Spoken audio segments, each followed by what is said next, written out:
ঝাড়ফুঁক এটা বিভিন্ন এলাকায় বিভিন্ন রকম ভাবে করা হয়ে থাকে। আবার সেই সমস্ত ওঝা কবিরাজ তান্ত্রিকদের অঙ্গভঙ্গিগুলো কিন্তু আবার আলাদা আলাদা রকমের হয়ে থাকে।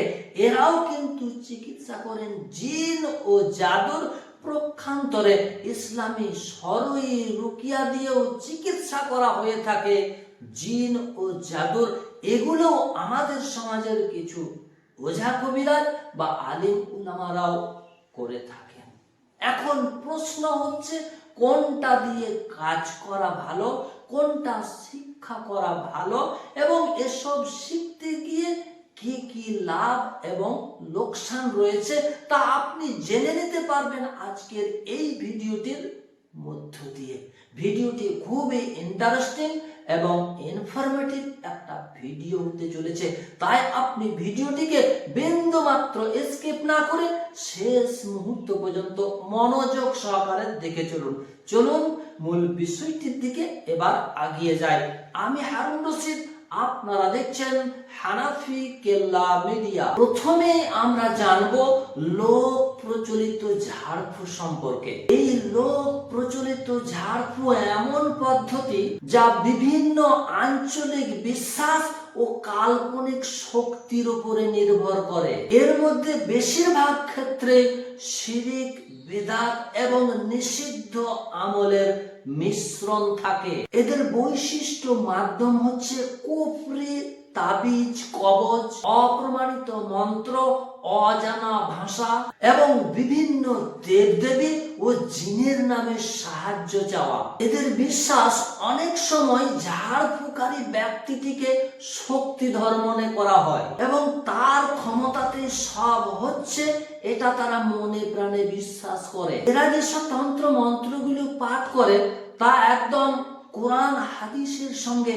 সংঘর্ষ করে, এক কথায় কোরআন সুন্নাহের বিপরীত। এদের পদ্ধতিগুলো হচ্ছে বিভিন্ন ধরনের অঙ্গভঙ্গি, গোপন আজান এবং কোন নির্দিষ্ট প্রাণীকে ব্যবহার করতে দেখা যায়। এখানে রোগ থেকে আরোগ্য লাভ করার জন্য তারা বিভিন্ন ধরনের শিরিক এবং বিদআত ও কুফরি কাজে নিমজ্জিত হয়ে যায়। এগুলো হচ্ছে সম্পূর্ণরূপে শরীয়ত বহির্ভূত কাজ, যে কাজের কারণে তার ঈমান, আমল ও আখিরাত পর্যন্ত বরবাদ হয়ে যায়। পরকালে তাকে কঠিন শাস্তির মুখে পড়তে হবে। এবার আসে ইসলামী শরঈ রুকিয়ার দিক দিয়ে। এই রুকিয়া হলো আল্লাহর হুকুম অর্থাৎ আল্লাহর কালাম কোরআন এবং রাসূলুল্লাহ সাল্লাল্লাহু আলাইহি সাল্লাম হতে বর্ণিত বিভিন্ন ধরনের দোয়া ও জিকির, যার দ্বারা মানসিক শারীরিক অসুস্থতা থেকে আরোগ্য লাভ করার জন্য মহান আল্লাহর নিকটে এই শরিয়াকে মাধ্যম রূপে কাজ করা। এটি সম্পূর্ণরূপে বৈধ এবং কল্যাণকর। এই শরঈ রুকিয়ার বৈশিষ্ট্য হচ্ছে আল্লাহর কালাম কোরআনের বিভিন্ন সূরা থেকে কিছু সূরা আয়াত তেলাওয়াত করে রোগীটাকে ফু দেয়া বা রোগীটাকে ঝাড়ফুঁক করানো, তেলে পানিতে ফু দিয়ে সে তেল পানিটিকে রোগীকে ব্যবহার করতে দেওয়া। এবং যে সমস্ত দোয়া কালামগুলো পাঠ করবেন সেই দোয়া কালামগুলো সম্পূর্ণ আরবি ভাষাতে হতে হবে এবং ভাষাটি সুস্পষ্ট হতে হবে। এছাড়াও রোগী এবং যিনি ঝাড়ফুঁকটা করবেন, রুকিয়াটা দেবেন, তিনাদের দুইজনের পূর্ণ ইয়াকিন, আরোগ্য লাভের জন্য পূর্ণ ইয়াকিন, পূর্ণ ভরসাটা থাকবে দুজনেরই একক আল্লাহর উপরে। এই রুকিয়ার কাজে কোনো ধরনের গোপন কার্যকলাপ থাকে না।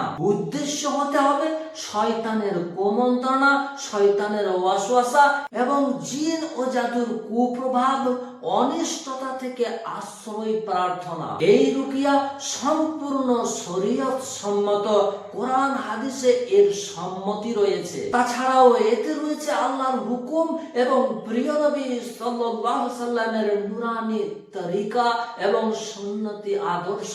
ফলে এটি ইবাদত বলেও গণ্য হবে, এতে নেকিও অর্জন করা যাবে আর আরোগ্যও পাওয়া যাবে, আল্লাহও খুশি হবেন। আর এই দুইজন ব্যক্তির ঈমান, আমল, আখিরাত সবই ঠিক থাকবে। আশা করি এতক্ষণে আপনারা বুঝে গেছেন যে লোক প্রচলিত ঝাড়ফুঁক আর ইসলামী শরঈ রুকিয়া এই দুইয়ের মধ্যে পার্থক্য কি।